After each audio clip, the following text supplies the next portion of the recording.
Ce qu'il faut retenir, c'est que d'abord, donc il y avait 11 personnes qui étaient placées en garde à vue.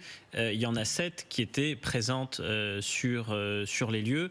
Et la première des informations que donne le procureur, c'est que tout le monde n'est pas identifié. C'est-à-dire, il dit, on recherchait les identités des personnes qui étaient présentes au moment de la mort de Quentin. Toutes ne sont pas identifiées. Deuxième information, effectivement, sur ces 11 personnes, on peut diviser en 4 et 7. 4, il y a 3 hommes, une femme qui, eux, se voient reprocher des faits de recel de personnes. En clair, ils avaient prêté une assistance, notamment matérielle, logistique, pour recueillir les personnes suspectées chez elles. Ces 4 personnes, ces 3 hommes, cette femme, ont été remis en liberté. Évidemment, ils devront répondre de ces faits-là devant la justice. Ensuite, il y a les 7 personnes qui étaient sur place, qui, elles, sont suspectées d'avoir porté des coups à Quentin et des coups ayant entraîné la mort. L'information que donne le procureur, c'est que d'abord, l'enquête préliminaire cesse. Enfin, c'était une enquête de flagrance d'ailleurs, elle cesse. Et maintenant, on a une ouverture d'information judiciaire avec 3 magistrats qui sont en charge de cette instruction. C'est une instruction lourde, c'est une instruction complexe. Donc, il fallait 3 magistrats en co-saisine, c'est ce qu'il a indiqué. Que le placement en détention provisoire pour cette personne est requis, c'est-à-dire que le parquet demande que ces 7 personnes soient placées en détention provisoire. Ensuite, individuellement, elles vont passer devant un juge des libertés de la détention. Il y aura un débat contradictoire. Elles peuvent être assistées de leur avocat, la plupart du temps elles le sont.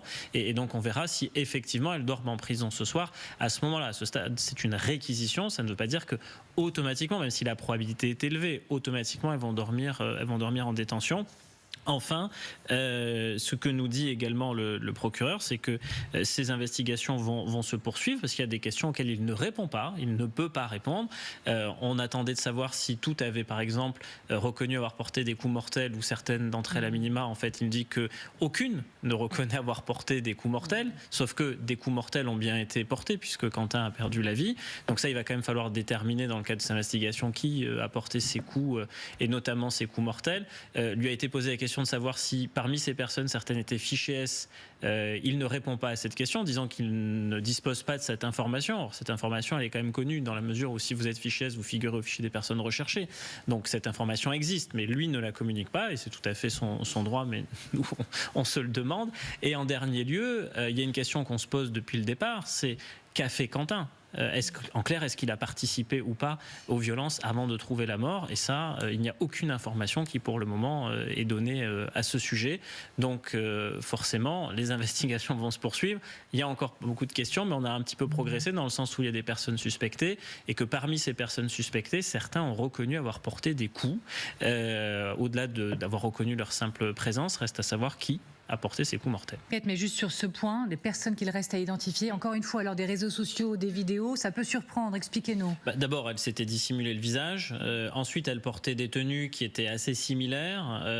Enfin, vous n'avez pas toujours de téléphone portable sur vous, a fortiori quand vous avez l'intention de commettre des méfaits. Là, ces personnes étaient venues pour se battre, donc elles savaient très bien que selon la tournure des événements, il y aurait des enquêtes, donc elles ne viennent pas nécessairement munies d'un téléphone portable. Donc si sur la vidéo, ça ne donne rien en exploitation parce que vous avez le visage dissimulé et que vous êtes vêtu pareil que les autres, si vous n'avez pas de téléphone portable, on ne peut pas déclencher des réquisitions sur des bornages notamment, on peut manquer d'éléments. Maintenant, ça ne veut pas dire que c'est définitif. C'est pas parce qu'après quelques jours, vous n'avez pas identifié que vous n'identifierez jamais. C'est-à-dire qu'il faut poursuivre l'exploitation des témoignages. Et parmi les vidéos, il y a la vidéoprotection de voie publique, mais il n'y a pas que ça. Il y a toutes les vidéos des témoins. Et donc, il faut ensuite continuer par les investigations, de demander à toutes les personnes qui se trouvaient dans le périmètre ce jour-là si elles ont filmé, si elles ont vu, si elles ont entendu quelque chose. Et c'est comme ça que l'enquête peut progresser. Et le travail d'audition ne se termine pas à la fin de la garde à vue.